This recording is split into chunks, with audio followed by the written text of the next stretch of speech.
Hello there. In this tutorial, I will guide you through the process of downloading the digital version of your Indian voter ID card. To begin, visit the official website at voters.eci.gov.in. You can find the link in the video description below. If you already have an account on this website, simply log in. Otherwise, click on the sign up button to create an account and proceed from there. Please note that you can only download the voter ID card after successfully logging in. Once you have logged in, navigate to the ePIC download option.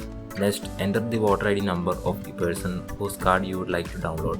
Select the state and click the search button. This will display the details of the person. Now click the send OTP button below. An OTP will be sent to the mobile number associated with the voter ID. Enter the OTP and click verify. You will then see the download ePIC button.